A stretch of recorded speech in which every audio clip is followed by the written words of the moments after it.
Assalamualaikum warahmatullahi wabarakatuh. Ya, bersama saya lagi Muhammad Bagus Vicky Wicaksono. Oke, kali ini di sini saya akan menerangkan sedikit mengenai analisis fungsional. Mungkin dari teman-teman banyak yang nggak paham apa itu analisis fungsional. Nah, analisis fungsional adalah satu cabang matematika yang khususnya analisis ya, yang mengkaji ruang vektor topologis dan pemetaannya, yaitu pengertian singkat lah ya. Intinya analisis fungsional ini merupakan cabang dari matematika. Nah, agar kita bisa lebih tahu lagi tentang analisis fungsional, saya akan kasih beberapa contoh. Ya, beberapa contoh yang nantinya kita akan mengambil suatu kesimpulan dari contoh tersebut sehingga kita bisa menentukan apa sih guna analisis fungsional. Oke, contoh pertama, atmosfer. Mungkin banyak nih dari teman-teman yang tahu atmosfer ya kan, kayak ini, kayak gambar di samping ini.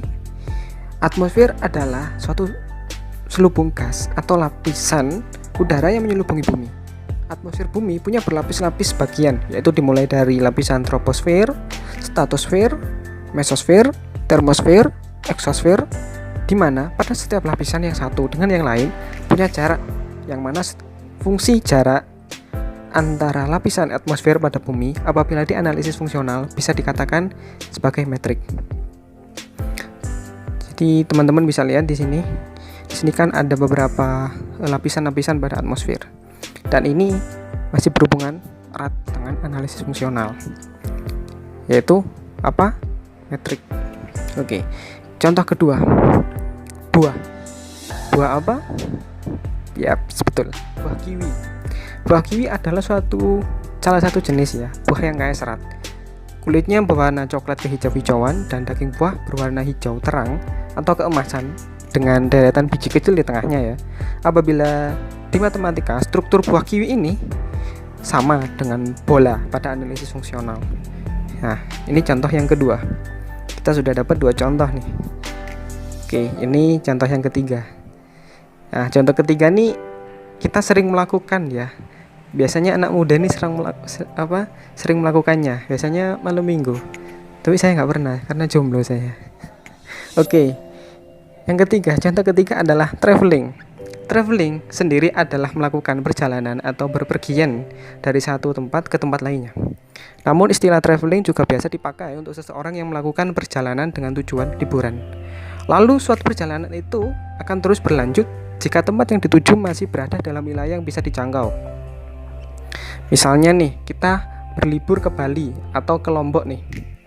Manusia masih bisa ngejangkau dengan cara apa? Naik pesawat. Ya, jadi kita ke Bali atau ke Lombok, kita bisa naik pesawat. Artinya kita masih bisa menjangkau lah. Tapi ketika kita ingin pergi ke matahari dan kita ingin duduk santuy lah di matahari, itu gak mungkin ya kan? Kayak mustahil ya kan, seorang manusia kalau ke mataharinya aja mungkin sudah ada yang bisa.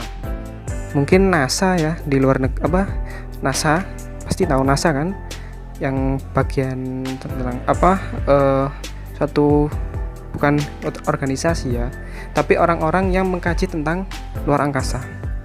Itu memang sudah ada yang bisa hingga mendekati matahari, tapi tidak bisa sampai duduk santuy di matahari pasnya, nggak bisa ya. Jadi kalau tadi dari Bali ke Lombok kita masih bisa pakai pesawat ya kan. Tapi kalau kita pergi ke matahari, kita duduk santuy di sana cukup mustahil. Nah, konsep ini sama karena apa? Sama dengan analisis fungsional. Karena apa? Karena dengan konsep ini di analisis fungsional itu ada konsep namanya operator kontinu dan terbatas. Ya, dimana kita bisa analogikan ke permasalahan yang tadi, yaitu dimana untuk perjalanan dianggap sebagai operator dan perjalanan itu kontinu apabila menggunakan alat transportasi seperti tadi pesawat, jika perjalanannya terbatas atau yang masih bisa dijangkau manusia.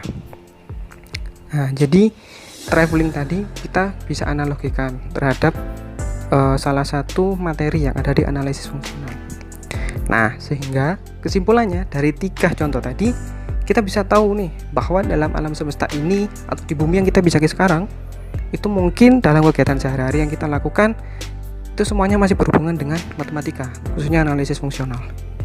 Karena semua konsep ya, semuanya mempunyai konsep dan struktur yang didasari oleh matematika. Maka dari itu, guna analisis fungsional adalah memberikan kita cara atau perhitungan pada suatu fenomena yang terjadi pada suatu benda atau bisa suatu kegiatan yang biasa kita lakukan atau sering kita lakukan. Sehingga peran matematika, khususnya analisis fungsional, dalam kehidupan manusia sangatlah besar.